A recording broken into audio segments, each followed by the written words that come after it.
Hey guys, tonight we're going to walk slowly through medieval rooms lit by candles and hearths and look closely at how people in Europe think about beautiful faces when daylight is short and mirrors are dim.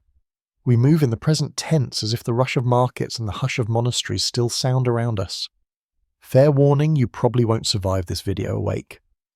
So before you get comfortable, take a moment to like the video and subscribe to the channel, but only if you really love what you do here. If you're listening from a village dawn or a city night, post your location and local time, so the map in our heads grows with you. Imagine the slow shimmer of wax and the whisper of wool. Imagine faces turning toward warmth while the world beyond the shutters cools. Now dim the lights, maybe turn on the fan for a soft hum in the background, and let's get lost in the journey tonight. Faces in candlelight appear softer than in noon sun.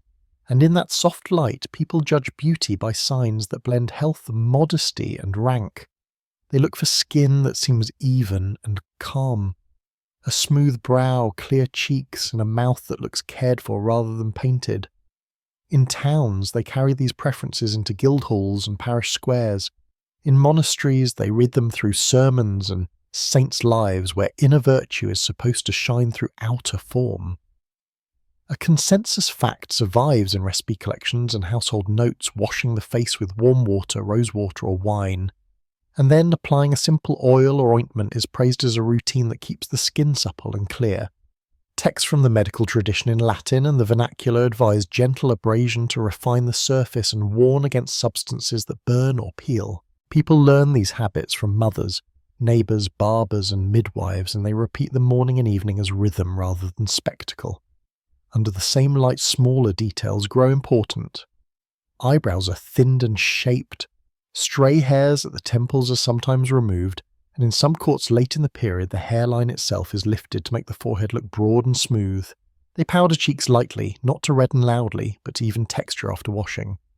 Lesser known is the way the light source itself shapes the look beeswax candles used in churches, and by wealthier households burned with a clearer flame than tallow, so faces seem a little cooler and cleaner under wax, and a little yellower under animal fat. A person who often appears near altars or at tables lit with wax simply reads differently to the eye than a person seen mostly in smoky kitchens. People attend to scent and breath because closeness in small rooms is unavoidable. They rinse the mouth with wine or rosemary water and rub the teeth with powders of salt or ground herbs.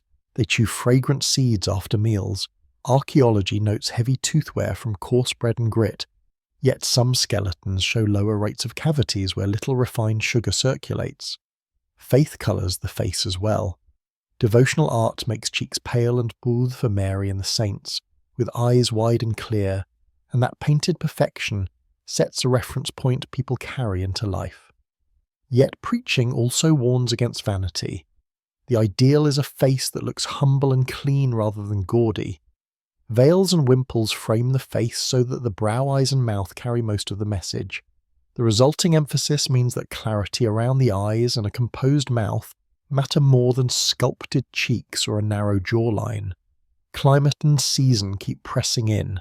At Europe's latitudes, the planet's axial tilt draws out winter nights for hours longer than at the equator, making candlelit interiors the common stay on which faces appear. In the North Atlantic's cooler spells, hearths stay lit longer, and cheeks tint from wind and on open ground. In summers, pilgrims and workers brown and freckle under stretched daylight. Beauty ideals adjust with these cycles. Paleness signals shelter and status in many places, yet a healthy colour after harvest reads as vigour, and both are legible as care of the body. Trade widens the palette. From southern ports, rosewater spices and fine cloth move inland. From woad fields and madder vats come dyes that teach people to see colour in new ways. When the Virgin's robe in a church window glows deep blue, viewers learn to read cool tones as pure. When a noble's mantle flashes scarlet from insect dye, courtly observers learn to see warmth as power. These lessons spill over the face clearer. Whites seem pure by association, and a faint red at the lip feels appropriate to feast times. Another small detail lives in the basin. Egg white beaten and spread thin tightens the skin for an evening. alum water dabbed along the brow, calm shine. Aromatic waters collected from stills in some households lend a light perfume that reads as cleanliness rather than display. Such receipts circulate from the Mediterranean through courts and towns up to the North Sea by routes longer than a rider's journey from Lisbon to Krakow. Law and custom constrain how far people perform these ideals. Sumptuary rules limit who may wear certain furs, fabrics and colours, and while the face itself is not easily regulated, the frames around it are. A plain linen veil signals one status, a trimmed edge and fine weave signal another. Physicians advise moderation, barbers tend brows and beards, neighbours give advice about what looks right for one's station. The unresolved question recurs: how far do these standards reach beyond towns, monasteries and courts? Rural testimony is thin. Images prefer the notable and the holy, and material traces from poorer graves are sparse, so historians infer with care. Yet broad agreement remains that beauty, as most people use the word, anchors in signs of attention rather than in major alteration. That attention shows in the way they wash, how they set hair under cloth, how they present eyes clearly to the world, and how they keep the mouth composed and the breath acceptable at close range. Beauty in this setting is partly the ability to arrive at church or market with those marks softened, a fresh rinse, a combed brow, a clean frame of linen, and a face that looks ready to meet others. That same neatness carries into betrothals and feast days where a steady face neither sallow nor inflamed offers a promise of health. All are ways of reading the face as a surface where care, status and health show through. In the end, candlelight writes the final edit. It rounds edges, cools, colours and steadies expression, so that the persons who seem most beautiful in these rooms are those whose faces sit gently in that light, clear enough to reflect care, modest enough to respect custom, and composed enough to suggest a well-ordered life. Pale skin and hidden labour mark one of the strongest and most enduring standards of beauty in medieval Europe, and it emerges clearly in the records left by poets, physicians and preachers. In a world where most people work under sun and wind skin that remains light and unblemished, signals both social standing and distance from the demands of the field. In courts and in urban households of merchants and clerics, fair complexions are praised as delicate and noble, and this praise is repeated in songs and romances where heroines are introduced with skin described as bright or white as ivory. Physicians of the time, drawing on Galenic traditions, also link lighter skin with balanced humours, interpreting paleness as a sign of cold and moist temperaments associated with calmness and fertility. Yet even as these ideals circulate, practical routines shape them in daily life. Women apply powders made of ground rice flour, or lead-based substances to soften the colour of the face, though the latter sometimes carry hidden dangers. They guard against freckles with washes of vinegar or herbal infusions, and in wealthier households, rosewater imported from southern Europe becomes a staple. Records from apothecaries show steady trade in ingredients meant to even skin tone, suggesting that pursuit of paleness is active and intentional. Beneath these practices lies a lesser-known detail in some regions. Pale skin is also linked to cloistered devotion. Nuns living within the walls of monasteries often appear in chronicles described as pale, their sheltered lives casting them as living icons of purity. This association strengthens the broader cultural link between unexposed skin and inner virtue. In contrast, men and women who labour outdoors inevitably acquire darker, rougher complexions marked by sun and soil, and while this is not condemned, it is rarely idealised in art or verse. A mystery remains as to how consistent these standards are across Europe, for in Mediterranean courts, where sun is abundant, descriptions of beauty sometimes allow for warmer tones and evidence of cosmetics. There suggests a spectrum of ideals rather than a single preference. Still, the broad pattern holds: the less one's skin shows the wear of labour, the closer one is to the admired image. The planetary scale presses itself on this ideal through climate. Across the continent, summers stretch daylight for long hours, exposing peasants to relentless sun as they harvest, while winters shorten days and drive people indoors. Latitude and weather thus shape faces not often to population. Some shielded more months of the year appear paler by season, while southern populations contend with stronger sun and devise more ways to preserve or imitate the lighter tones admired by northern courts. These contrasts are not only biological but cultural, reinforced through Pska's trade in powders, veils and fabrics that limit exposure. Art reinforces the message in illuminated manuscripts and frescoes. Saints, noble women, and virtuous figures are painted with fair faces glowing against darker backgrounds. The glow is symbolic, yet it echoes live standards, reminding viewers that pale skin is not just a mark of health but of sanctity and privilege. Literature echoes the same ideal. Troubadours in Occitania describe ladies with clear, bright skin, their radiance, compared to snow or lilies. Clerical authors caution against vanity, but still praise clarity of complexion as an outward reflection of inward order. Even medical texts advise avoiding strong sunlight and recommend diet and rest to preserve the complexion. Alongside these ideals lie subtle practices. Parasols and veils shield faces in cities. Hoods and wide-brimmed hats serve similar functions for travellers. In some courts, women apply thin layers of lead-based carouse, despite risks seeking the smooth white look admired in paintings. Archaeological evidence of cosmetic vessels, some imported from Islamic Spain or the Levant, reveals the flow of knowledge and materials that sustain the pursuit. Yet the unresolved debate among scholars is how much the majority of people engage with these ideals. For peasants who cannot escape the sun, did paleness remain an aspirational dream, or did they hold their own local standards? Sources are thin, and while elite writings dominate the record, it is possible that rustic beauty was valued differently in villages, perhaps associated more with vigour and robust colour than with frail fairness. The silence of the record here leaves room only for careful inference. At scale, these ideals align with larger planetary rhythms. When volcanic eruptions or colder phases of the medieval climate press temperatures downward, crops suffer, and food shortages mark faces with pallor from hunger rather than from luxury. In such times, pale skin may lose its association with beauty and signal weakness. Conversely, in seasons of abundance, a clear, fair complexion supported by good diet once again becomes the admired sign of balance. This fragile balance shows how tightly standards of beauty are tied to environmental cycles that none can control. Another detail lies in the rituals of bathing and concealment. Public bathhouses, still common in many cities, provide opportunities for people to cleanse and treat the skin. Recipes suggest the use of milk baths or mixtures of bran and herbs to soften the body.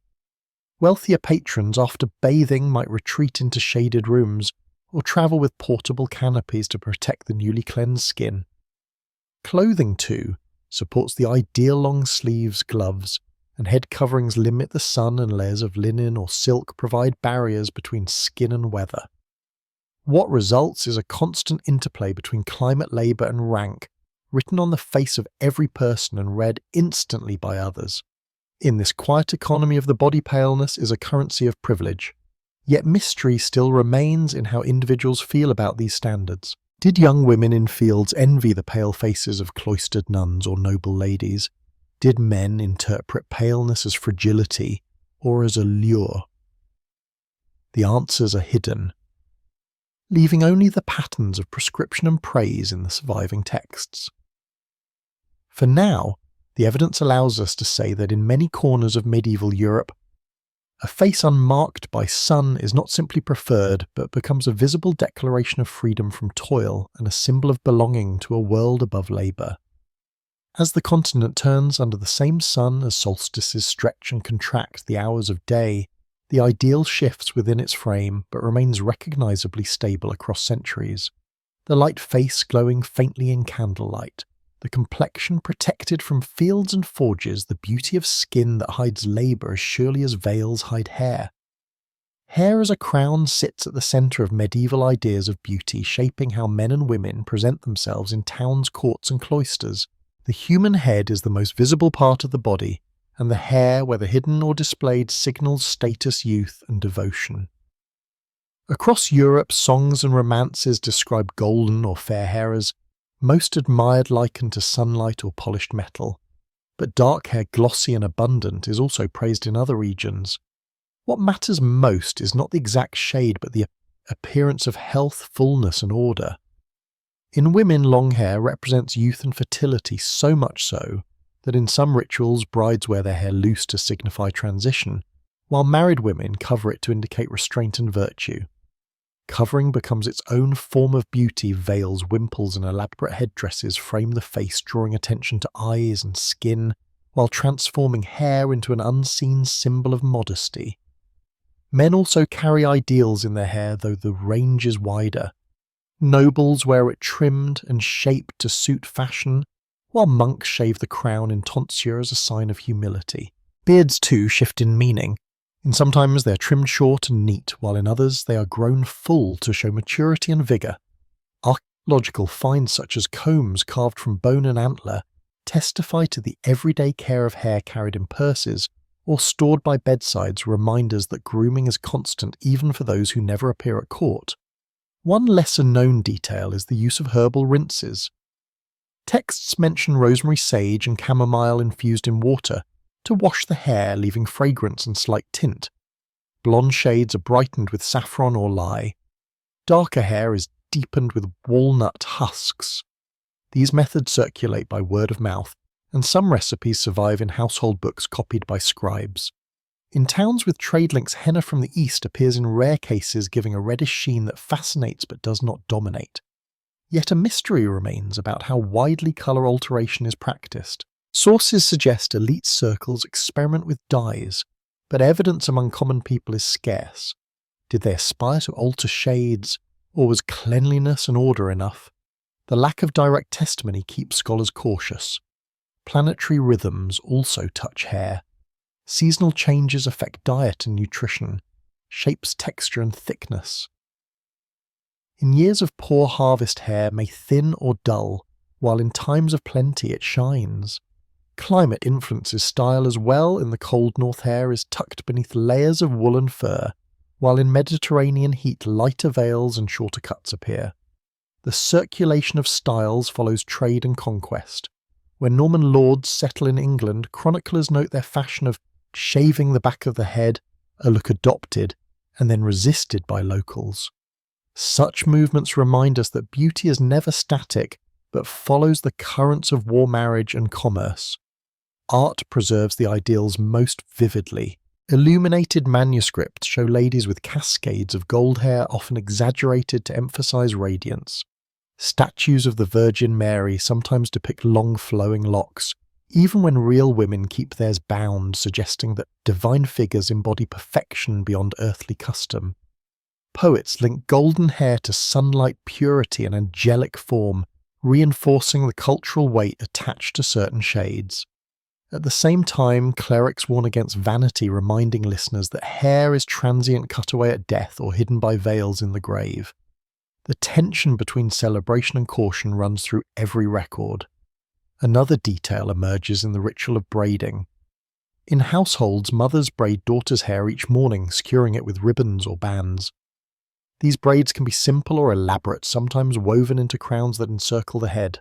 For noble women, attendants may spend hours arranging hair beneath jewelled nets or crespines, structures of wire and fabric that turn hair into architectural display. Yet even the simplest braid carries meaning. It signals care, discipline, and readiness to appear in public. Men too braid or bind hair when long, especially in regions influenced by Norse or Germanic custom, where warriors are described with orderly locks bound back from the face. The unresolved question is how ordinary people judge these styles. Elite art shows extremes, but archaeological finds of plain hairpins and modest combs suggest simpler daily practices. Do village gatherings admire elaborate arrangements, or do they value hair kept neat and practical? The silence of the record leaves this unclear. At planetary scale, hair is one of the few parts of the body that grows continuously, linking individuals across time.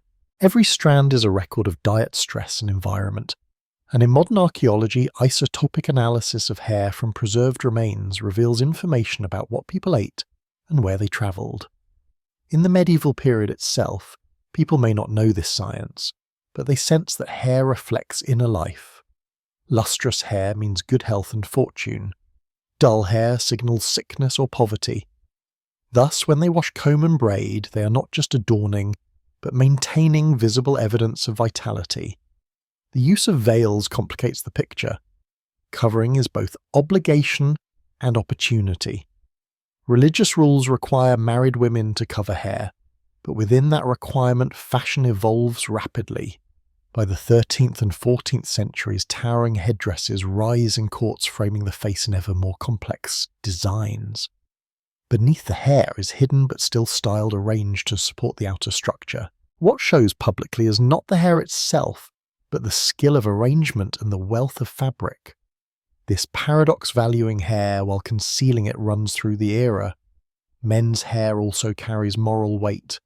Chroniclers criticize knights with overly long or curled hair as vain yet courtly fashion often favours such styles.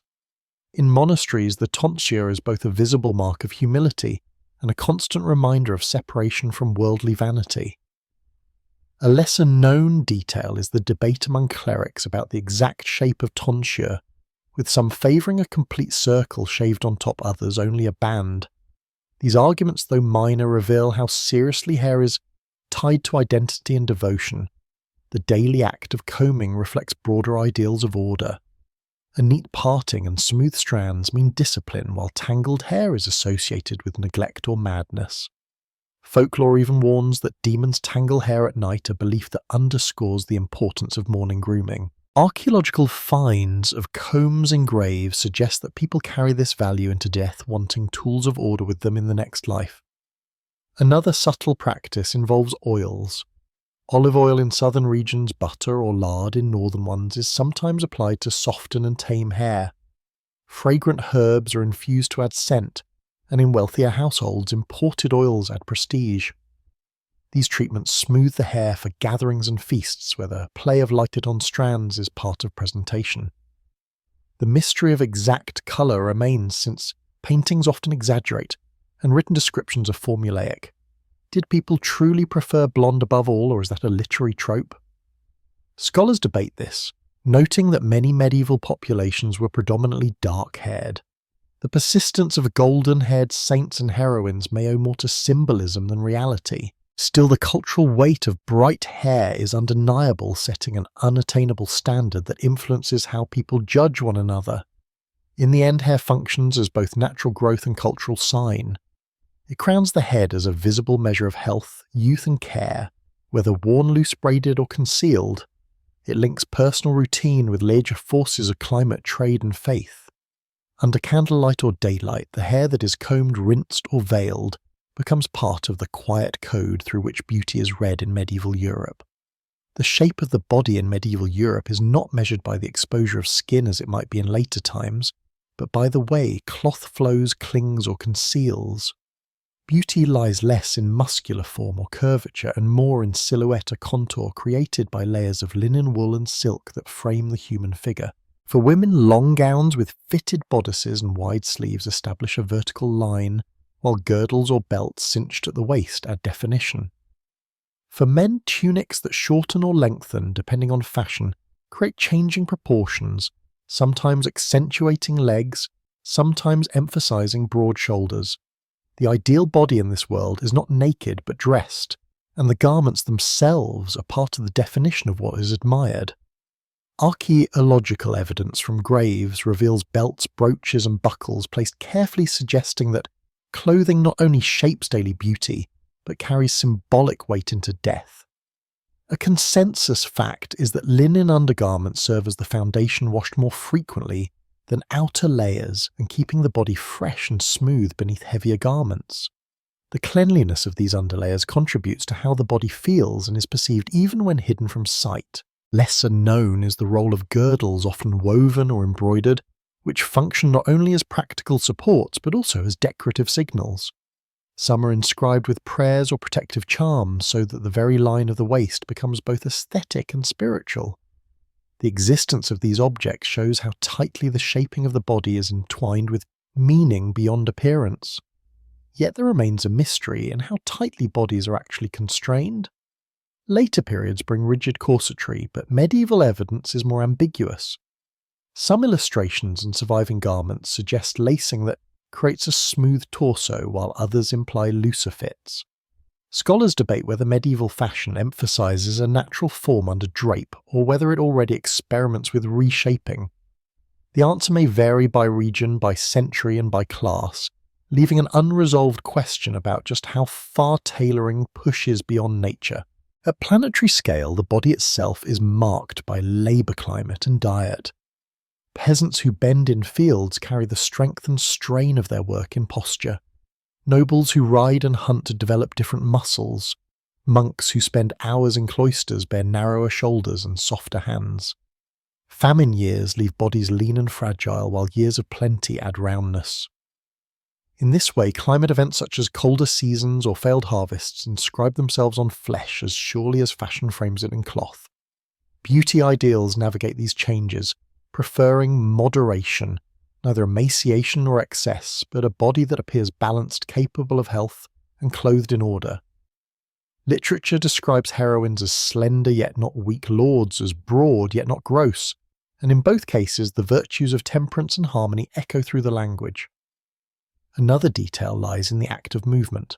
Dances at feasts and processions in churches allow the body to be admired in motion, the swing of fabric creating rhythm. A gown that trails gracefully across the floor or a mantle that flares when turning becomes part of the body's beauty. Manuals of courtesy describe how to walk with steady steps, how to sit with poise, how to bow without disordering garments. These lessons show that medieval ideals emphasize not only the form under clothing, but the choreography of body and cloth together. In art, this preference for shape through drapery appears in sculpture and stained glass, where folds of robes define contours more than anatomy.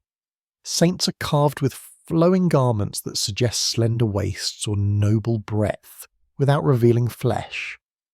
This reflects a deeper truth in a culture shaped by Christianity. Modesty frames the very possibility of beauty. A well-shaped body is admired when concealed appropriately, not when exposed. At the same time, fertility and vigour remain underlying measures. Medical texts note that wide hips in women suggest capacity for childbirth and broad chests in men suggest strength. These assessments, though practical, bleed into ideals shaping what is praised in verse and what is sought in marriage. The balance of modesty and function defines how the body is read. A lesser-known practice of using padded garments adds another dimension. Some men wear quilted doublets not only for protection, but also to add bulk to shoulders and chest. Women sometimes layer gowns or line them with fur to broaden their appearance in winter, the silhouette changing with season. These practices show that manipulation of form is possible without revealing skin, relying on structure and layering instead. The mystery of proportion remains open. Did medieval people consciously seek symmetry as later Renaissance writers describe, or was beauty judged more by the harmony of coating with station and role? The sources give no precise measure, leaving only patterns of praise for bodies that seem moderate and fitting. At planetary scale, the difference between North and South also shapes standards. In Scandinavia, heavier garments and furs make the body appear larger. In Mediterranean courts, lighter silks and linens allow for more defined outlines. Trade carries fabrics that alter silhouettes. When fine wool from Flanders or silk from Byzantium arrives, new fashions emerge that change how bodies are read. Geography and economy thus weave themselves directly into ideals of beauty. Another subtle detail comes from the girdle of chastity imagery in sermons where the body's shape is moralized. The belt, whether literal or symbolic, represents not only control of desire, but also control of form. A woman belted is modest and beautiful. A man belted shows discipline and readiness. The physical shaping of the waist becomes a metaphor for spiritual shaping, blurring the line between aesthetics and devotion. Movement again reinforces the image. In tournaments, the display of a knight in armour, broad-shouldered and tall, projects a body ideal, even though the real form is hidden beneath metal. In markets, the sway of a merchant's robe signals prosperity. In fields, even the stoop of a peasant carries its own kind of rhythm, though not celebrated in elite art. The body is read differently depending on where it stands and what it wears. The unresolved question is, how ordinary women and men judge each other away from courts and sermons. Did they value strength more than slenderness, sturdiness more than delicacy? The archaeological record of marriage patterns and childbearing suggests practical concerns weighed heavily, yet traces of songs and local tales show admiration for grace and composure as much as for fertility or strength. The evidence is fragmentary, leaving us to acknowledge gaps in the story. In the end, the shape of the body in medieval Europe is an interplay of flesh and fabric, modesty and movement, climate and class. It is not the exposure of form, but its framing that defines beauty, the way cloth falls from shoulder to hem, the way belts circle the waist, the way sleeves flow in dance or prayer. Through these quiet contours, the body becomes a canvas where society, faith and planet together inscribe their ideals. Eyes like stars in manuscripts capture one of the most enduring images of medieval beauty, their brightness and celebrated in poetry, their clarity admired in art, and their symbolism rooted in both medicine and theology. In candlelit halls and dimly lit chapels, eyes stand out as the most luminous part of the face, reflecting firelight and daylight alike, and they become markers of vitality, intelligence, and sometimes even divine favour.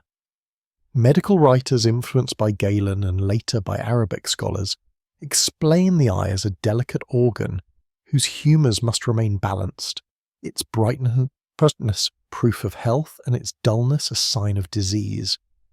They prescribe remedies to strengthen sight from fennel seeds to cooling compresses, and they describe how diet, sleep and moderation preserve clarity. This consensus fact, repeated across manuscripts, underscores that a clear shining eye is not only beautiful, but also a sign of a well-ordered body. Lesser known, however, is the way artists illuminate eyes in manuscripts. In miniatures, monks and lay scribes add flecks of white lead to the pupils of painted figures, creating the impression of light. This tiny touch, no larger than a grain of sand, gives eyes a living spark so that saints and noble figures seem to gaze with vitality. The technique reveals that brightness itself, even more than colour, is the quality most prized. Yet mystery surrounds how medieval people perceived eye colour in beauty. Many texts praise blue eyes, likening them to the sky, while others admire green or grey, and still others note the depth of dark eyes. Did these descriptions reflect actual preferences, or were they literary conventions borrowed from classical sources? The evidence is contradictory, and scholars debate whether eye colour mattered as much in daily life as it did in poetry. The uncertainty reminds us that ideals preserved in manuscripts may not mirror lived experience. At planetary scale, eyes reflect the rhythms of light and dark that govern medieval life. In northern winters, when daylight wanes, eyes glimmer more starkly against pale faces in firelit rooms. In Mediterranean summers, when the sun is fierce, squinting and shading alter how eyes are seen, and veils or hats frame them more sharply. Across Europe, eyes become focal points precisely because much of the body is concealed by cloth, and because in gatherings and sermons it is the eyes that communicate most directly across space. This planetary play of light and dark ensures that eyes, more than any other feature, hold attention.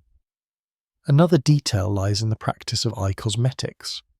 While widespread painting of eyes is rare compared to later periods, some evidence suggests the use of kohl in southern Europe introduced through contact with Islamic Spain and trade routes from the east. Simple herbal washes made from roses or violets soothe and refresh the eyes. Recipes for waters of sight appear in household collections, claiming to brighten vision and soothe redness. These practices show that attention to the beauty of eyes is not only symbolic but also practical. Literature reinforces the ideal constantly. Troubadours praise ladies with eyes bright as stars, poets describe glances that pierce or soothe, and romances build entire encounters around exchanged looks. Even clerical texts, while warning against lustful gazes, acknowledge the power of the eye to draw and to captivate. The moral tension is clear. The eye is both window of the soul and potential doorway to sin. To control the gaze is to control desire, and to present bright, modest eyes is to embody virtue. Religious art magnifies this symbolism. Saints and angels are painted with wide, clear eyes gazing upward, symbols of devotion. Christ is depicted with eyes full of compassion, often enlarged to emphasize depth.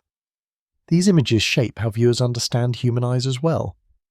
Brightness is associated with holiness, steadiness with virtue, and wandering glances with vice.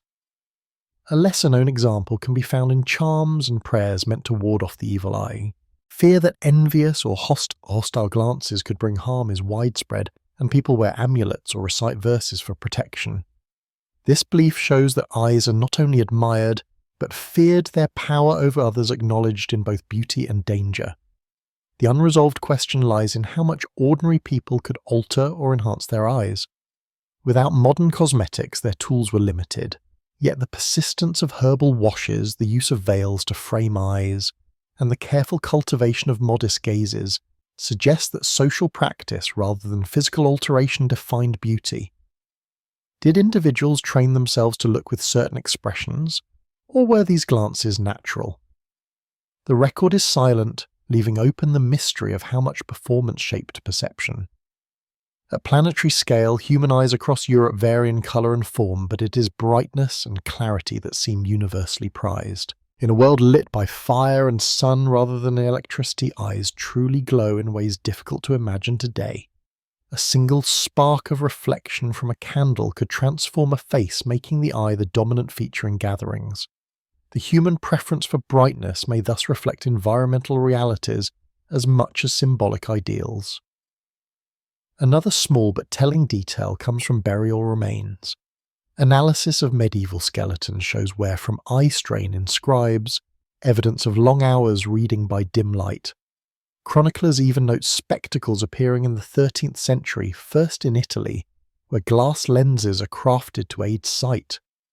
These spectacles, though rare, mark a turning point.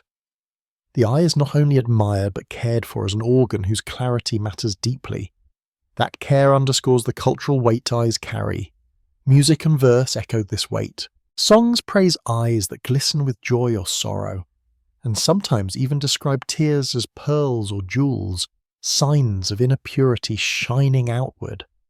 Tears themselves become aesthetic, especially in depictions of saints, where wet eyes mark compassion and devotion.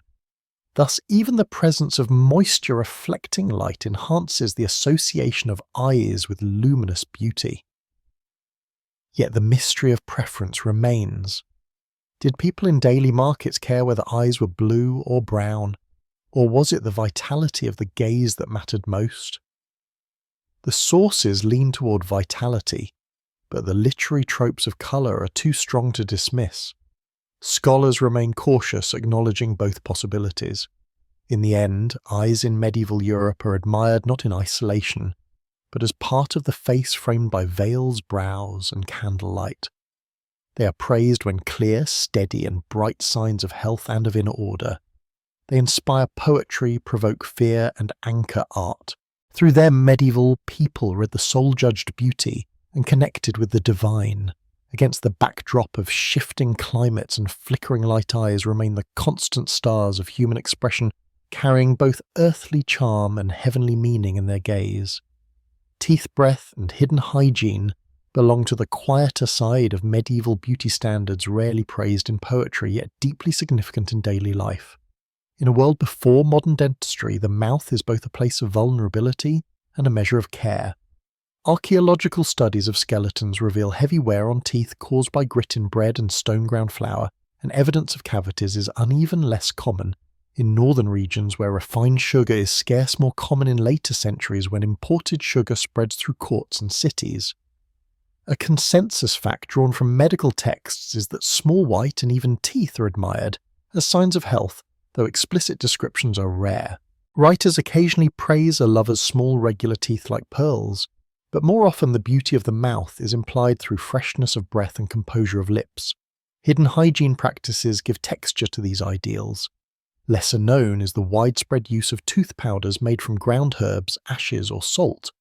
Recipes copied in household collections mention sage leaves dried and crushed mixed with salt, or sometimes burnt rosemary used as a scrub. People rub these powders on cloths or small sticks, cleaning their teeth each morning. Some chew twigs of aromatic plants like mastic or licorice root, freshening breath and scraping plaque at once. Evidence from Arabic medical texts circulating in southern Europe also mentions siwak sticks carried by travellers and merchants. These small habits rarely appear in literature, but archaeology and manuscripts together confirm that oral care is not absent. Yet a mystery remains about how effective these practices are and how consistently they are applied. Did most people truly keep their mouths clean, or did only the wealthier households have access to the herbs and powders needed? The record is incomplete, leaving open the question of how widespread dental hygiene was across classes and regions. At planetary scale, diet shapes teeth as much as care. Climate and soil conditions influence what grains dominate rye and oats in colder regions, wheat in warmer zones. Each grain requires grinding, and millstones shed grit that embeds in bread, wearing enamel down steadily. Fish-rich diets in coastal regions leave different marks than meat-heavy diets in inland courts. These planetary patterns of agriculture and trade inscribe themselves on enamel, and archaeologists today read them like archives of diet. Medieval people, though, unaware of such analysis, sense the truth. Instinctively, good teeth mean good food and good fortune, while broken teeth or foul breath signal poverty, sickness, or age. Another small detail surfaces in the use of rinses. People gargle with wine or vinegar diluted with water, both for cleansing and for freshening the mouth. Some add mint or sage to the mix. A 14th century French recipe even suggests rinsing with wine steeped in cloves, an expensive spice reserved for wealthier tables, showing how status and oral care are linked. Perfumed pastilles, small chewable balls of herbs and spices, carried by nobles to mask odours during feasts and court encounters. In crowded halls where proximity is unavoidable, such efforts make the difference between attractiveness and aversion. Religious texts complicate the picture. Sermons occasionally warn against vanity and bodily care, yet even clerics acknowledge the importance of clean breath, especially when singing psalms or preaching. Monastic rules mention rinsing the mouth with water before prayers, both for hygiene and for symbolic purity. Thus, even within spiritual settings, the cleanliness of the mouth has weight. A lesser-known practice is the use of honey and herbs for toothache applied as poultices, or chewed directly. Honey's antibacterial properties, though not understood scientifically, make it effective, and records of its use appear in both medical treatises and household notes. Yet the unresolved debate among scholars is whether medieval people truly valued straight alignment of teeth as later societies do.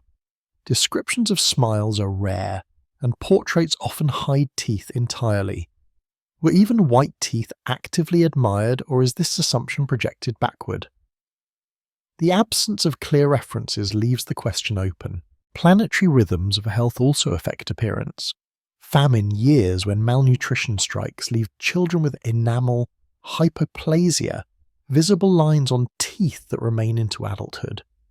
Climate shifts like the cold spells of the Little Ice Age exacerbate these stresses, marking entire generations with dental scars. Beauty ideals may quietly adapt, valuing freshness of breath and composure of lips over the whiteness of enamel, when scarcity makes perfect teeth unattainable. Yet the ideal of cleanliness persists, shown in the continued copying of recipes for powders and rinses across centuries. Art provides few clues, since most painted faces keep mouths closed, lips small and neat. Smiles showing teeth are rare, reflecting not only artistic convention but also cultural preference.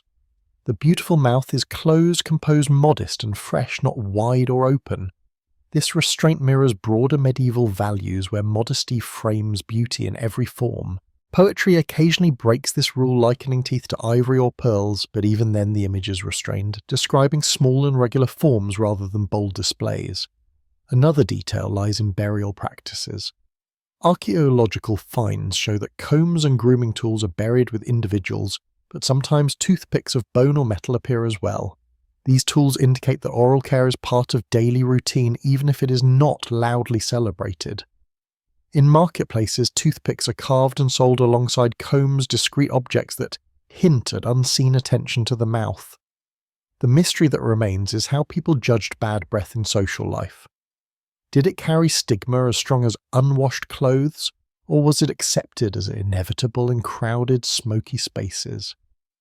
Chronicles and letters rarely mention it, but the very presence of recipes for mouthwashes and the trade in spices for breath freshening suggest it mattered. Silence in sources does not mean indifference.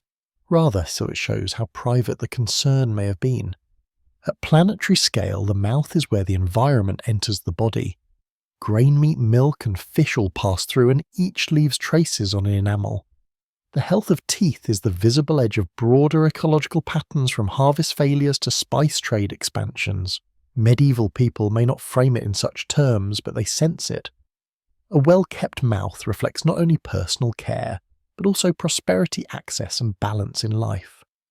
In the end, medieval beauty's standards around teeth and breath are subtle, embedded in daily habits more than in grand ideals. They rest in powders ground from herbs, rinses of wine and mint, careful lips kept closed, and the discreet carrying of perfumed pastilles. They are rarely sung in poetry or painted in manuscripts, but they are lived each day in homes, feasts and cloisters. The mouth, hidden and modest, becomes a quiet measure of health and care, part of the broader harmony that medieval people seek in the body. Scents of rosewater and ash drift through the air of medieval Europe, where beauty is measured not only by what is seen, but also by what is smelled. In crowded towns, smoky halls, and damp cloisters, the odour of the body becomes a silent marker of care, status, and refinement. Cleanliness is relative in an age without running water, yet evidence from texts and archaeology shows that people attend carefully to fragrance and hygiene. Rosewater distilled from petals in Islamic lands and carried along trade routes into Europe becomes one of the most prized substances poured into basins for washing, sprinkled on clothing or dabbed on the skin. A consensus fact from surviving medical and cosmetic manuals is that scented waters are used both for health and for appearance, believed to cool the body, clear the skin and leave a pleasant aura. Alongside rosewater, lavender, rosemary and sage infusions, or circulate in northern regions, boiled and strained into rinses, they not only freshen, but also repel insects, a practical and aesthetic function combined. Lesser known is the role of ashes. Simple ash from burnt wood sieved and mixed with water or fat serves as soap in households across Europe. Ash-lye cleanses linen and skin alike, leaving a faint scent of smoke. For the poor, this is the most common cleanser, contrasting with the perfumed waters of the wealthy. Archaeological residues in pottery confirm the presence of alkaline ash mixtures, silent witnesses to washing practices otherwise absent from poetry or chronicles. A mystery remains about how often full-body bathing occurs. Public bathhouses exist in many towns, often used communally by men and women, on different days or in separate spaces, but their frequency of use is debated. Some clerics condemn them as sites of vice, while civic records show they are maintained regularly heated by fires that consume vast amounts of wood. Were medieval people bathing weekly, monthly, or only on feast days? The answer varies across regions and centuries, and scholars still debate the extent of routine cleanliness. At planetary scale, climate shapes fragrance. In warmer Mediterranean regions, sweat gathers quickly in summers, and perfumes are more common to mask odour. In cooler northern zones, long winters in thick wool clothing produce different challenges. Dampness with smoke and the smell of hearths clinging to cloth. Thus scent becomes a record of landscape as much as of person.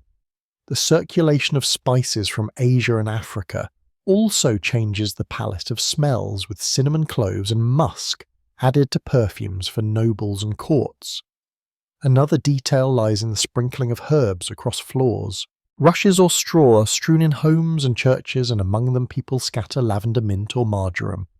As feet tread the herbs, fragrance releases, masking the mustiness of enclosed spaces. This practice is practical, absorbing dirt and moisture, but it also sets a sensory background in which beauty is perceived. A person's body odour mingles with the herbal floor and with the smoke of candles, creating a layered atmosphere of scent. In literature, references to fragrance are subtle but telling. Lovers in romances are often described as smelling sweet, their presence likened to gardens or blossoms. Saints are sometimes said to emit the odour of sanctity after death, a supernatural fragrance that confirms holiness. These associations elevate scent beyond vanity, linking it to spiritual or moral states. A fresh, pleasant-smelling body is not only attractive but also virtuous, while foul odours carry connotations of sin or decay. Religious rituals reinforce this symbolism. Incense burned in churches fills air with frankincense and myrrh, exotic resins whose smoke is both offering and sensory experience. Worshippers breathe it in, linking fragrance to devotion. In monasteries, simple herbs serve similar functions, burned to cleanse air or used in processions. The same plants that perfume churches also perfume bodies, creating a continuum between sacred and profane uses. Yet the unresolved question is what ordinary people truly smelled like in daily life. Chronicles rarely describe it, and modern imagination often exaggerates filth. Archaeological studies of cesspits show abundant waste, yet the presence of soap residues, perfume bottles, and herb remains suggests active efforts to manage odour. Were markets overwhelmingly foul, or did herbal scents and constant washing with ash keep smells tolerable? The absence of direct testimony leaves the sensory world partly hidden. At planetary scale, smell is tied to fire. Every household burns wood peat or dung, and smoke permeates hair and cloth. Thus, the scent of people is never separate from the environment. It is layered with hearth smoke's stable odours and the tang of iron or leather from tools and gear. Medieval fragrance is a mixture of human and landscape, impossible to disentangle. Another small detail is the use of pomanders, small containers of pierced metal or carved wood filled with herbs, spices or resins, carried on belts or hung from girdles. These personal scent spheres allow nobles and merchants to carry fragrance with them, a constant reminder of refinement. Surviving examples show intricate craft, sometimes studded with jewels. For the wealthy, beauty is not only visible but portable, extending into the air around them. In bathhouses, scented waters amplify the effect. After sweating in heated rooms and rinsing in basins, bathers apply oils infused with herbs. Physicians prescribe these baths for health, but the social function of fragrance is equally strong. To leave a bath smelling of roses or thyme is to declare both cleanliness and status. In contrast, peasants bathing in rivers, or at home with simple basins, use ash soap alone, their scent closer to smoke and earth. This contrast reinforces the association of perfume with wealth and refinement. The mystery of frequency persists. Did nobles perfume daily or only on feast days? Were herbal waters kept ready at all times or prepared specially? The uneven survival of recipe books makes it difficult to know. What is certain is that recipes for scented waters circulate widely, copied in manuscripts from Italy to England, evidence of shared ideals, even if practice varied. At planetary scale, the very plants used for perfume grow according to climate. Roses thrive in warmer regions. Rosemary and lavender flourish on Mediterranean hills. Mint grows by northern streams. The scents people value emerge directly from the land around them, then circulate by trade to places where they cannot grow. Thus, the fragrance of a noble in Paris may include the sun of Damascus, the soil of Spain, and the forests of Germany combined. In the end, beauty in medieval Europe is not only a matter of sight but also of scent. It is written in rose water, dabbed onto temples in ash soap, rubbed on linen, in herbs crushed underfoot in incense, rising from altars and in pomanders swinging at belts. It is both fragile and pervasive, a sensory layer that accompanies every meeting and every gathering. In rooms where candles flicker and voices murmur, people not only look at one another, but breathe each other in. And in that invisible exchange, beauty is judged as much by fragrance as by face. Cloth colour and social rank define much of how beauty is recognised in medieval Europe. Where garments do more than cover the body, they announce identity, wealth, and place in the order of society. A person's beauty is never seen apart from fabric, for every encounter is mediated by linen, wool, or silk draped and dyed to reflect both taste and status. The cloth itself tells a story: coarse, undyed wool for peasants, in fields fine bleached linen, for middling households silks and velvets shimmering on nobles in courts. Archaeological fragments, fragile but enduring, confirm these differences and written accounts describe laws regulating who may wear what known as sumptuary laws. A consensus fact is that colour is one of the clearest signals of wealth. Dyes are costly, with deep blues from woad, or imported indigo reds from madder or Kermes insects, and purples from trade with Byzantium, commanding high prices. To wear a bright even shade shows access to skilled dyers and expensive resources. Lesser known are the laws that restrict not only fabric but also colour. In some towns, ordinances forbid servants or commoners from wearing scarlet or fur-lined garments, reserving them for the wealthy. These rules are not always enforced, but their existence proves that colour is seen as powerful, capable of unsettling social boundaries. When someone appears in cloth above their station, they risk fines or censure, reminding us that beauty in fabric is political as much as aesthetic. Yet a mystery persists. How much do people actually obey these rules? Records of fines exist, but so do complaints about widespread disobedience. Did peasants in villages care about these codex, or were they mainly enforced in cities? The uneven evidence leaves historians cautious. What is clear is that clothing creates a visual map of hierarchy that structures how beauty is judged. At planetary scale, the sources of cloth tie people to environment.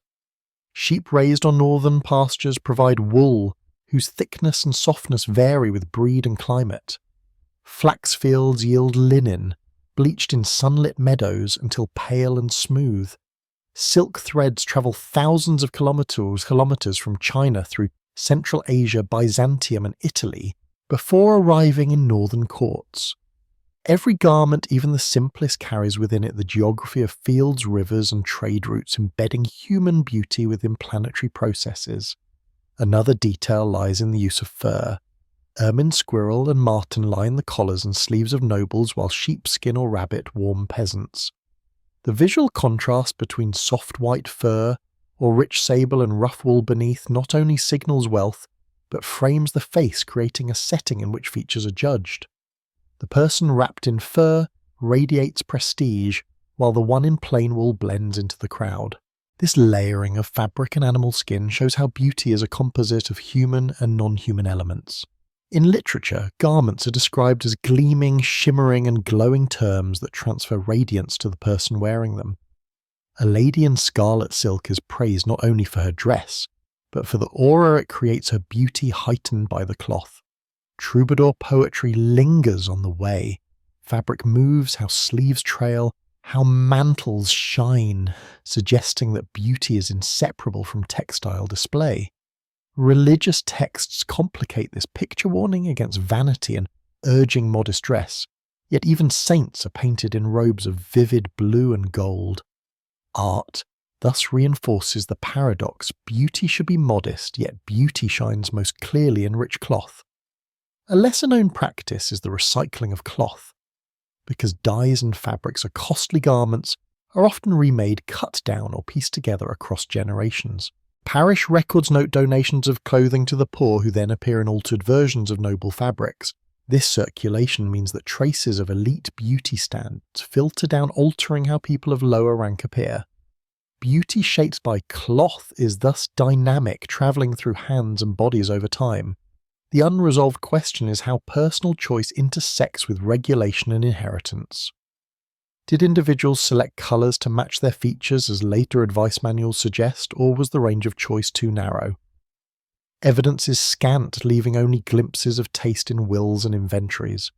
At planetary scale, the shifting economy of trade alters what colours dominate. When the Mediterranean routes thrive, crimson from Kermes flows into Europe. When northern dye industries expand, woad blue spreads across regions. Climate too plays a role in colder years. Heavier cloths dominate, shaping silhouettes. In warmer years, lighter linens and silks appear. Thus, the look of beauty shifts with environment as much as with fashion. Another detail is the symbolism of white. Linen bleached in sunlit fields becomes a standard of cleanliness and purity. To appear in fresh white garments signals care and virtue, accessible to many but still labour-intensive to maintain. White shifts meaning across contexts. Bridal garments emphasise chastity, while monastic robes emphasise humility. In both whiteness is beauty aligned with spiritual ideals. Accessories extend the effect. Belts, brooches, and pins not only fasten garments, but also add flashes of colour or metal. A jewelled clasp at the throat draws the gaze upward, enhancing the beauty of the face it frames.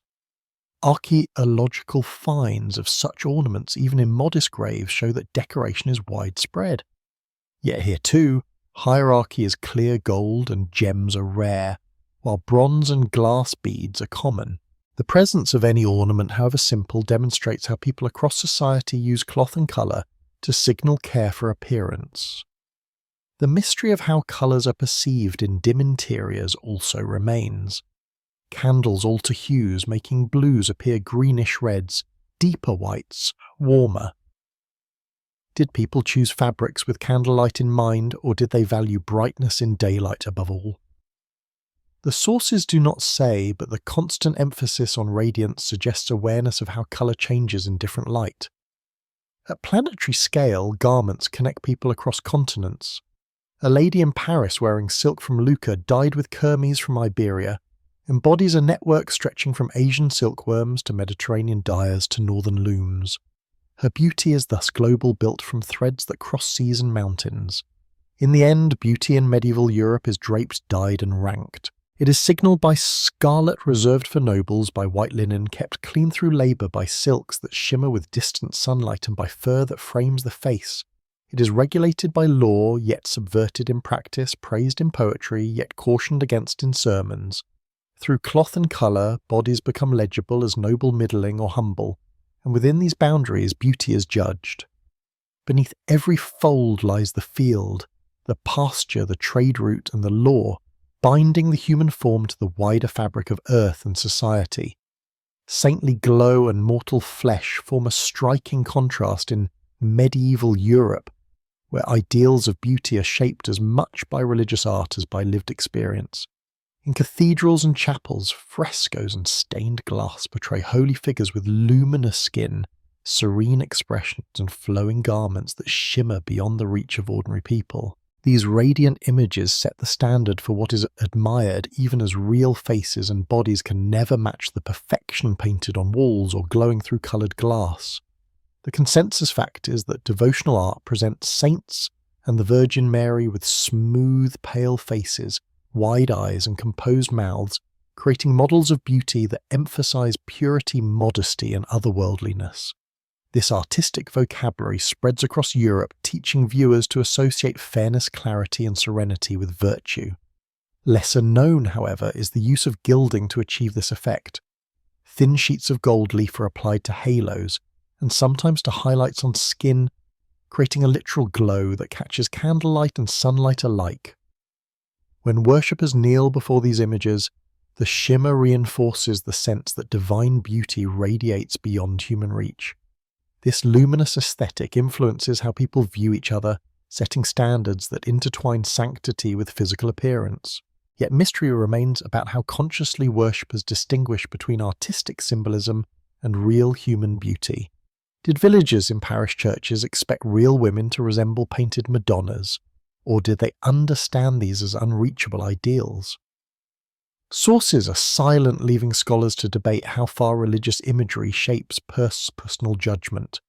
What is certain is that ideals of radiance and composure seep into secular context, influencing how people describe noble ladies and heroes in literature. At planetary scale, light itself plays a central role. Cathedrals are designed to catch sunlight through stained glass, transforming interiors into radiant spaces where human bodies are bathed in coloured glow.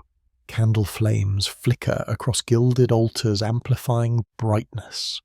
In these spaces, beauty is inseparable from light, and the planetary rhythms of day and season control how radiance is perceived. Long winter nights make candlelight more significant, while summer solstices flood northern cathedrals with beams that intensify colours. Another detail lies in relics. Some saints are described as exuding fragrance or light after death, their incorrupt bodies glowing in chronicles. Pilgrims who visit shrines carry these descriptions home, reinforcing the link between beauty and holiness. The incorruptible body, smooth and fresh, long after burial, becomes a miracle of divine beauty setting standards no mortal can achieve. In literature, poets borrow this imagery freely. Courtly heroines are praised for faces bright as dawn or shining as stars, language drawn directly from religious art. The metaphorical glow of holiness thus seeps into romance, linking beauty with light in both sacred and secular texts. The unresolved debate is how much this ideal conflicts with lived realities of blemishes, scars, and aging. Medical texts discuss treatments for skin spots, scars from smallpox, and wrinkles from age, yet artistic depictions erase these completely. Did people accept the gap, or did they quietly measure themselves against impossible standards? The tension between mortal flesh and saintly glow remains a central paradox. At planetary scale, disease and health write themselves on faces. Epidemics such as leprosy and later the Black Death mark bodies with lesions, changing how communities perceive beauty. In contrast to the glowing saint, real bodies display fragility and decay, constant reminders of mortality. Yet even here, religious interpretation frames suffering as spiritually meaningful, suggesting that true beauty lies not in outward appearance but in inner sanctity. Still, outward beauty retains power, and the painted saint continues to inspire admiration. Another detail comes from miracle stories where saints heal disfigurements. Accounts describe lepers restored to smooth skin or the blind given clear eyes, reinforcing the idea that divine power brings both health and beauty. Such tales strengthen the association of physical perfection with spiritual grace. Art reinforces this further. In illuminated manuscripts, angels are painted with flawless faces, their cheeks touched with faint blush, their expressions calm. By contrast, depictions of demons exaggerate ugliness with distorted features. The moral dichotomy between beauty and ugliness maps directly onto salvation and sin, teaching viewers that outer form reflects inner state. The unresolved question is whether ordinary people internalize this moralization of appearance, judging negatives by fairness of skin or regularity of features. Chronicles rarely say, but sermons warn against pride in beauty, suggesting that people indeed notice and perhaps envy these traits. At planetary scale, even the cycle of day and night plays into perception. Moonlight softens features outdoors, making faces appear smoother and paler. Pilgrim travelling by night describe companions as ghostly or saint-like in the dim glow, showing how natural light conditions shape experience. Another subtle detail lies in cosmetics that mimic radiance. Recipes for powders include ground pearls or alabaster mixed into pastes applied to skin to imitate brightness. Though costly and rare, these attempts show how people strive to echo the saintly glow painted in churches. Wealthy women in courts sometimes pursue such enhancements, though clerics criticize them as vanity. The persistence of recipes indicates that the desire for radiance is strong. Literature again mirrors this pursuit. Troubadours praise the glow of faces, often likening them to lilies or snow images that echo both purity and light. Even when acknowledging mortality, poets frame beauty as fleeting brightness destined to fade like dawn. The tension between eternal saintly glow and transient mortal flesh runs through these verses. Archaeological finds of mirrors, though small and imperfect, show that people do look at their reflections. Polished metal or blown glass gives a dim image enough to reveal skin tone and smoothness, but not enough to show fine detail. Perhaps this limitation protects against harsh comparisons with painted saints, allowing people to see only general brightness rather than imperfections. The unresolved question remains, how far do ideals of radiance actually shape marriage choices and social interactions? Did young women powder their faces to appear more like Madonnas, or did families value dowries and alliances above appearance? The silence of economic records suggests that beauty is only one factor, though not without influence. At planetary scale, all faces fade, yet art preserves idealized forms unchanged. Frescoes and stained glass survive centuries, still glowing today, while real bodies return to Earth. Medieval people are acutely aware of this contrast, repeating in sermons and poems that beauty is fleeting and only spiritual radiance endures. Yet the persistence of cosmetic recipes and poetic praise shows that the glow of mortal flesh is still sought, however temporary. In the end, medieval beauty is framed by the luminous contrast between saintly images and earthly bodies. It is measured in painted halos and candle-lit faces, in powders that imitate glow, and in scars that resist it. It exists in the tension between unreachable ideals and fragile realities.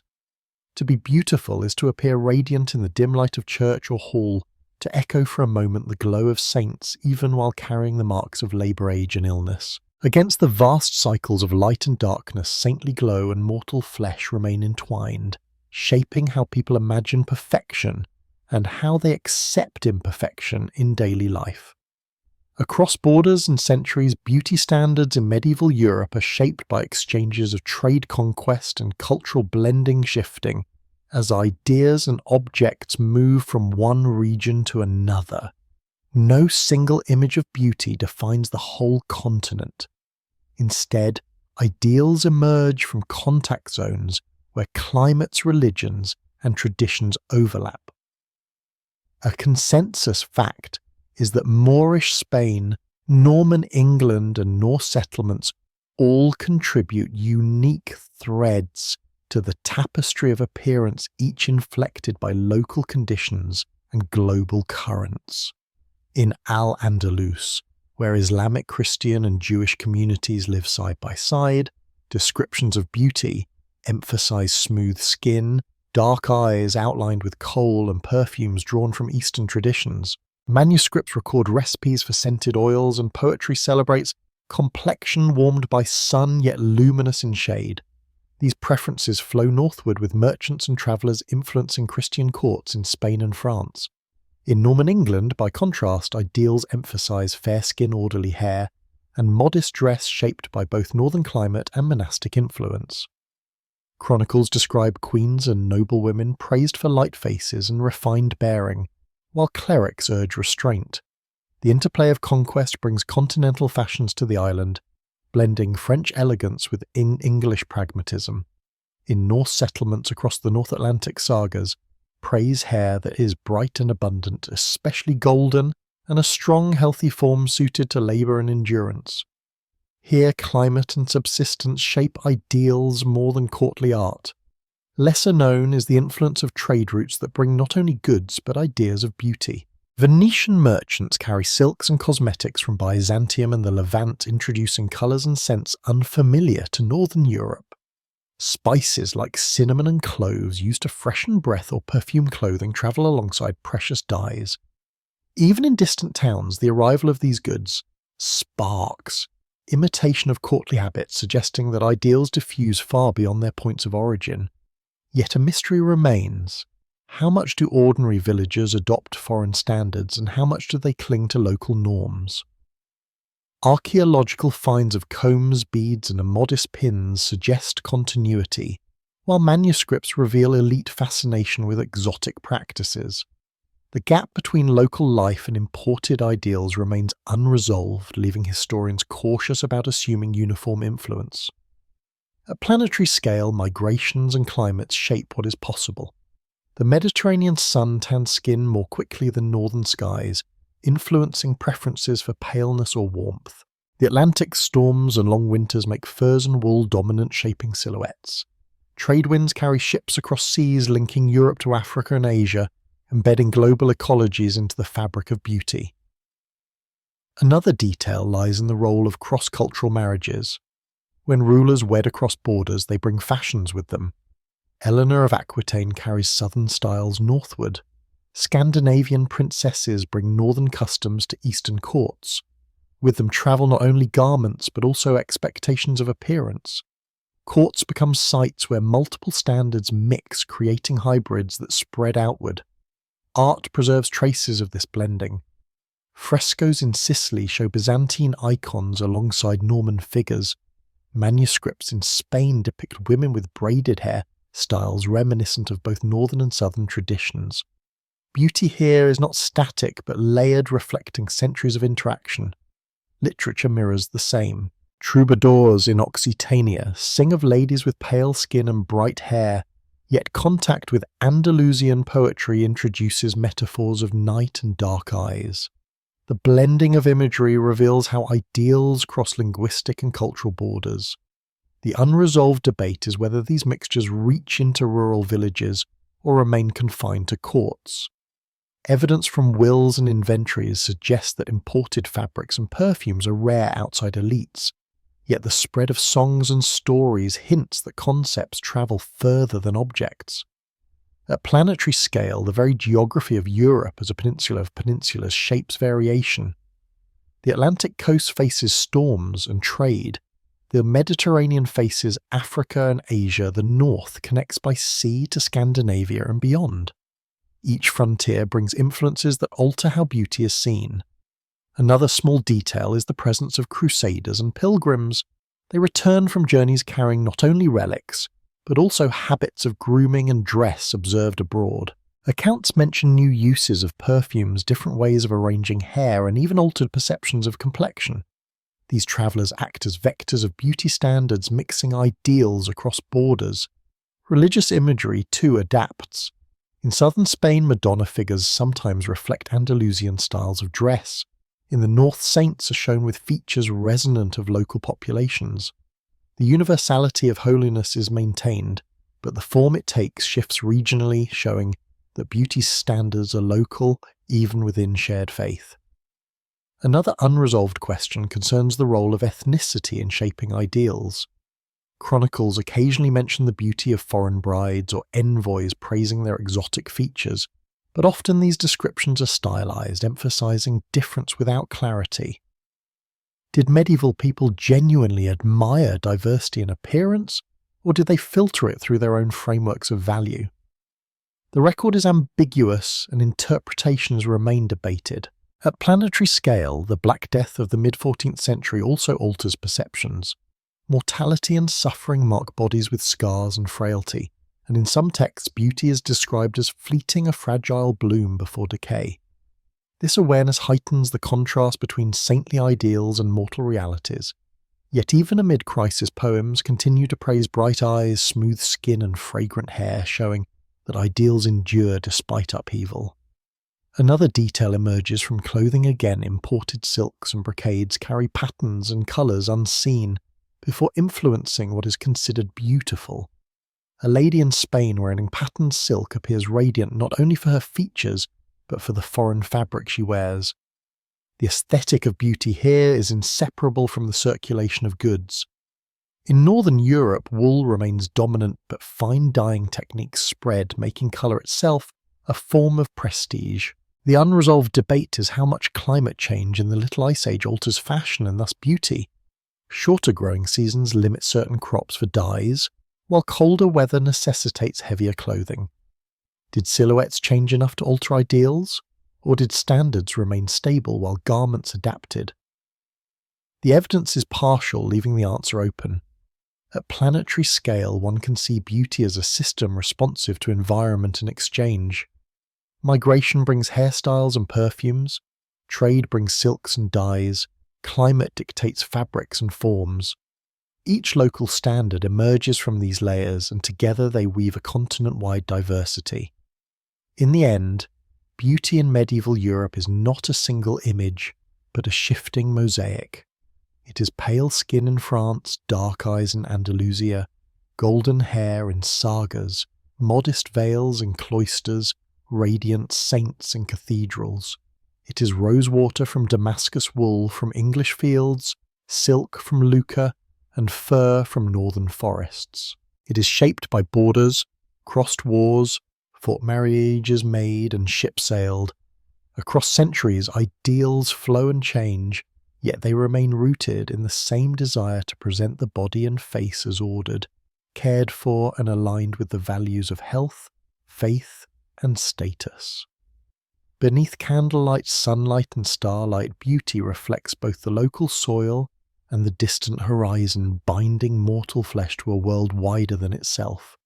To carry the thread further, one may step back and see medieval beauty as not only a set of practices, but as a living dialogue between people and their landscapes, between ideals painted in glass and realities carved into bone.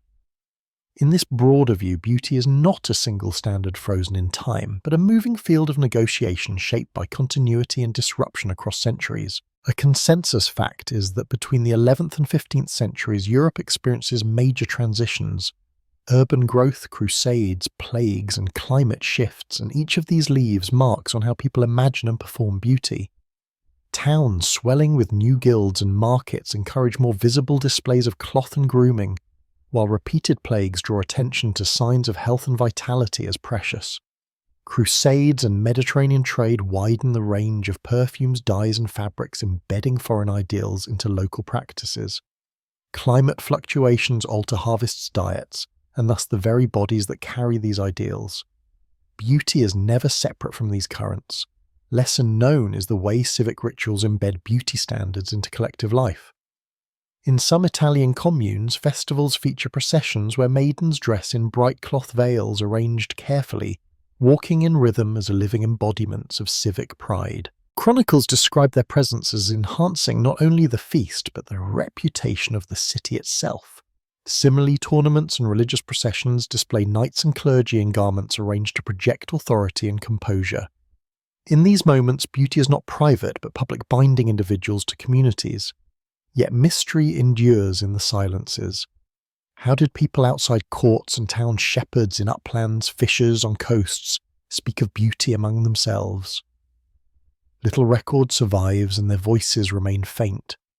Did they admire the same pallor and radiance praised in poetry, or did they prefer sturdiness, warmth, and vigour?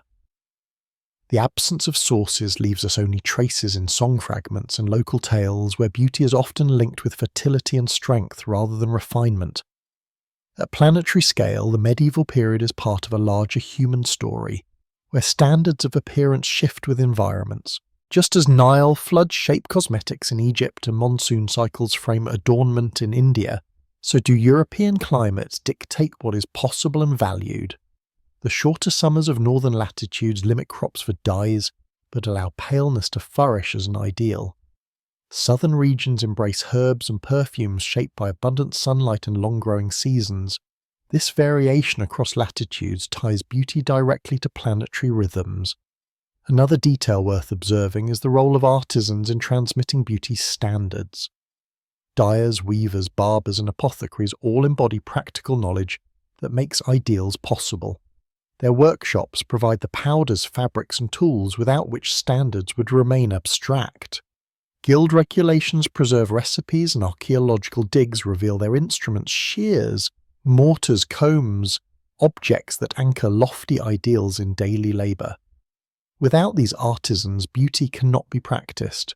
The unresolved debate is how much artisans themselves internalise the ideals they help produce. Do dyers in Florence consider bright scarlet beautiful in their own households, or do they see it simply as costly work for nobles? Did barbers in London judge neat beards as signs of virtue, or did they view them as fashions to be supplied? These questions remain open, reminding us that ideals are mediated by those who create them. At planetary scale, beauty is also measured in time. Generations pass, and with them standards evolve slowly. Children raised seeing their mothers veil hair and rinse with rose water repeat these practices, embedding them into custom. Yet disruptions, war, famine, plague break cycles, forcing adaptation. After plague years, when so many faces vanish, chronicles note a heightened appreciation for youth and freshness in survivors, suggesting that standards shift with mortality itself. Beauty is thus responsive to history, not immune from it. Another detail emerges from monastic texts describing virtues of moderation. Clerics write that excessive ornament corrupts, but that cleanliness and modest grooming reflect divine order. These cautions reveal that beauty is framed not only as external appeal, but as moral discipline. To be well kept yet restrained is to embody virtue. This moralization influences how people judge one another in households and streets, teaching that beauty without moderation is suspect. Yet mystery lingers around private spaces. Diaries are rare, but occasional personal notes hint at intimate grooming rituals, washing, braiding, perfuming that are never meant for public display. These glimpses remind us that beauty is lived daily, not only performed at festivals or courts. At planetary scale, the body itself is a landscape of adaptation. Skin records exposure to sun and wind teeth record diet hair, records health, and all these are read by others as signs of beauty. Modern analysis shows isotopes in bones that reveal movement across regions, but medieval people already sensed that bodies carry stories of place. To them, beauty is not abstract, but grounded in environment. Another subtle aspect lies in silence itself. Many medieval texts emphasize humility, urging believers not to boast of appearance. This restraint means that direct praise is often veiled, couched in metaphor or allegory. Saints glow rather than women shine. Lilies and stars stand for faces and eyes. This literary habit reveals cultural caution about discussing beauty openly, yet it also creates a rich symbolic vocabulary linking human form with cosmos. The unresolved question is how this symbolism shapes real perception. Did ordinary people think in these metaphors, or are they devices of poets and clerics? Evidence is too thin to be certain, leaving beauty partly hidden behind allegory. At planetary scale, the turning of centuries brings continuity and change alike. As medieval Europe moves toward the 15th century, contacts with Renaissance humanism, Ottoman trade and Atlantic exploration begin to reshape ideals. Yet the core practices, washing with herbs, veiling hair, praising bright eyes, remain familiar. Continuity proves as strong as change, showing how resilient beauty standards are even amid upheaval. In the end, to view medieval beauty across borders, centuries and daily lives is to see a web of care and meaning.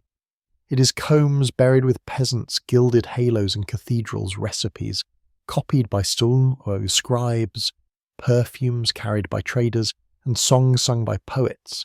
It is fragile in practice, vulnerable to famine and disease, yet enduring in symbol preserved in manuscripts and art.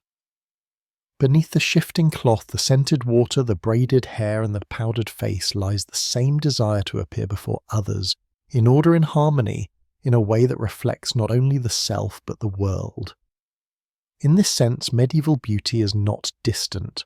It's part of the same human story of presentation and care that stretches from ancient times through today, always balancing between what the body is and what the world asks it to be.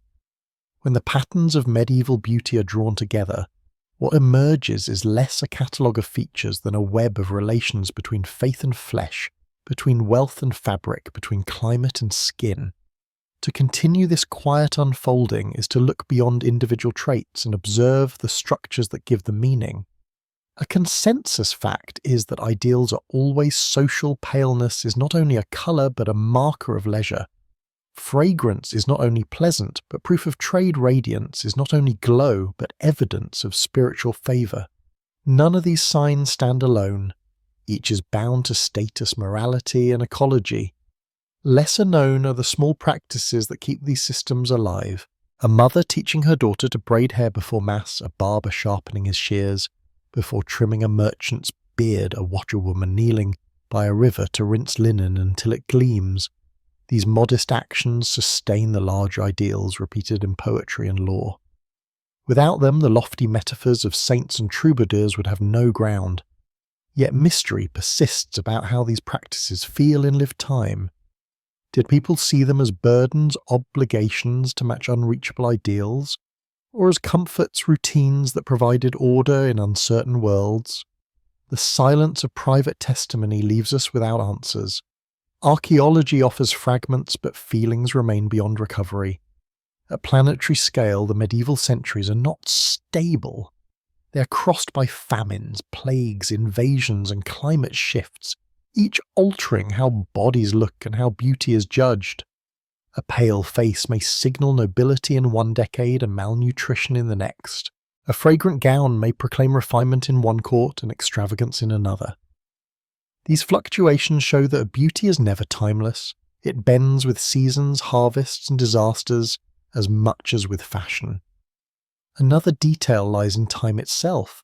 Childhood, youth, age all carry different expectations. Smooth skin and abundant hair mark youth as desirable.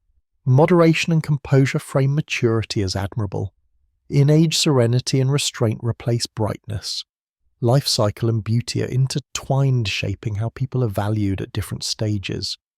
The unresolved debate is how age interacts with class and gender.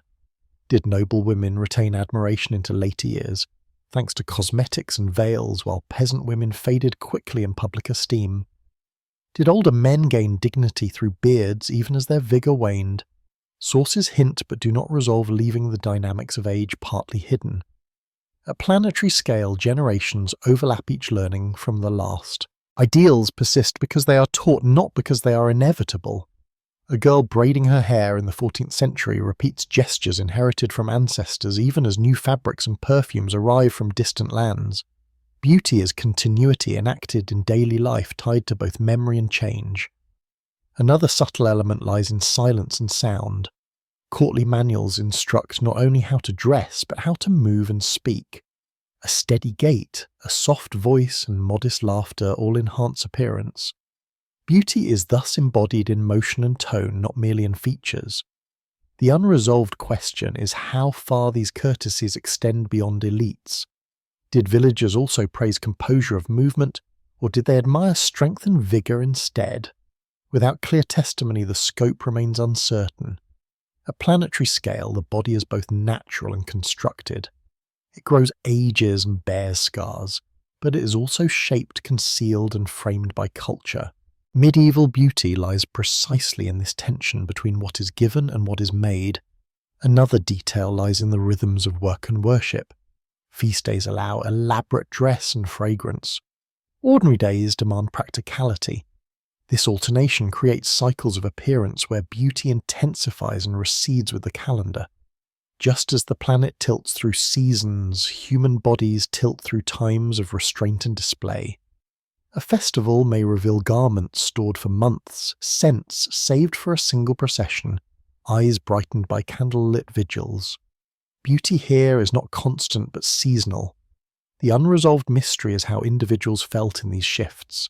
Did they sense a double self, one for labour, one for feast, or did they see continuity between both? We cannot know yet. The rhythm itself is clear.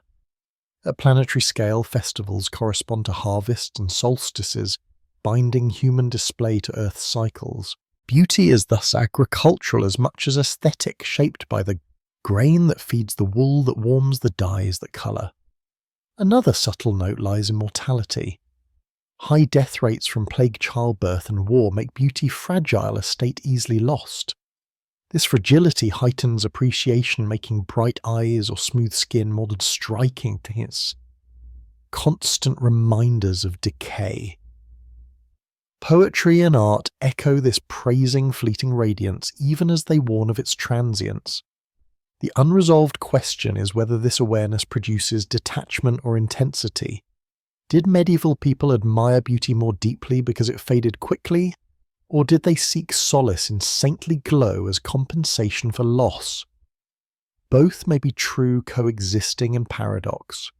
At planetary scale, mortality is universal binding, medieval Europe to every other human community. The difference lies in expression. For these centuries, beauty is tied to piety, modesty and order, values that frame how fragility is endured.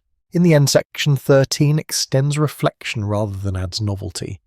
It draws together strands of face, hair, body scent, cloth, light and voice, showing how each is part of a wider web.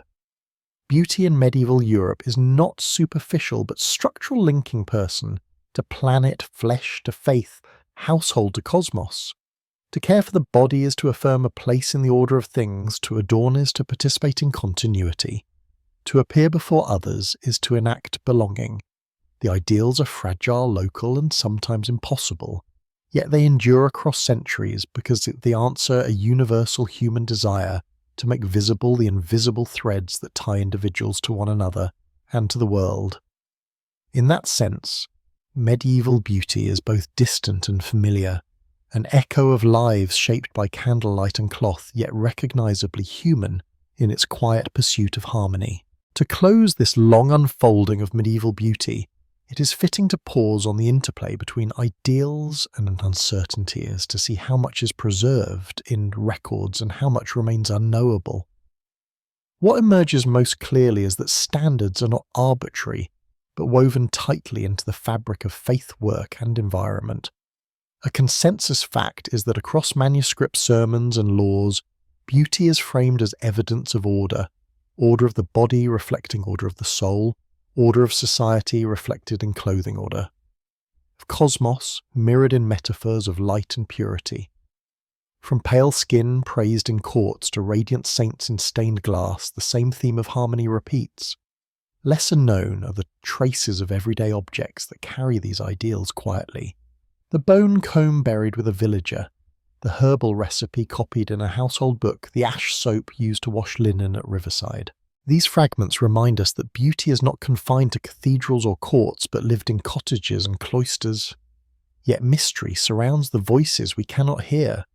The majority of medieval people leave no diaries, no letters about their grooming, no records of their preferences.